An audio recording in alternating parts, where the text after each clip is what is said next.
மாடி குடியிருப்பில் பொதுமக்களுக்கு இடையூறு ஏற்படுத்தும் வகையில் துப்பாக்கியை காட்டி மிரட்டிய திரைப்பட பைனான்சியர் கைது செய்யப்பட்டு புழல் சிறையில் அடைக்கப்பட்டார்.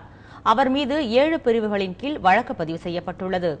கீழ்ப்பாக்கம் பூந்தமல்லி சாலை ஒட்டியுள்ள டெய்லர்ஸ் ரோட்டில் அடுக்குமாடி குடியிருப்பில் வசித்து வந்தவர் சினிமா பைனான்சியர் விஜய்கர். அவர் நேற்று காலை பெண் ஒருவரை கடத்தி தனது வீட்டுக்கு இழுத்து சென்று கதவை பூட்டிக் கொண்டார். அங்கிருந்து ஜன்னல் வழியாக துப்பாக்கியை காட்டி மிரட்டிய விஜய்கர் தற்கொலை செய்து கொள்ளப் போவதாக மிரட்டல் விடுத்தார். அவரிடம் ஒலிபெருக்கி மூலம் பேசி சமாதானப்படுத்த போலீசார் தீவிர முயற்சி மேற்கொண்டனர். எனினும் உடன்பாடு ஏற்படவில்லை. இதனால் அந்த பகுதி மக்கள் திரண்டு 11 மணி நேரத்திற்கு மேலாக பரபரப்பு தொடர்ந்தது.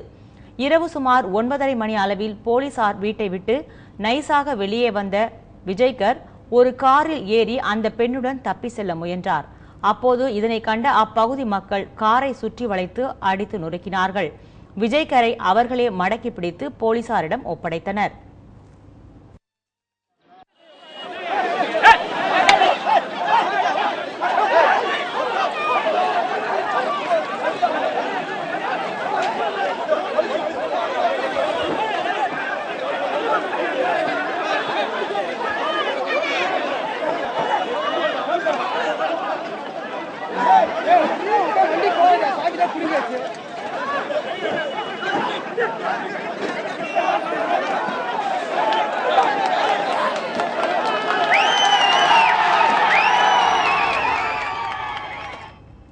அவர் மீது 7 பிரிவுகளின் கீழ் வழக்கு பதிவு செய்துள்ள காவல்துறையினர் அவரை புழல் மத்திய சிறையில் அடைத்தனர். இதனிடையே அவருக்கு மனநல பாதிப்பு ஏதுமில்லை என்று கண்டறியப்பட்டுள்ளதாகவும் அவர் வைத்திருந்த துப்பாக்கிக்கு முறையான உரிமம் பெற்றிருந்தார் என்றும் காவல்துறையினர் தெரிவித்துள்ளனர்.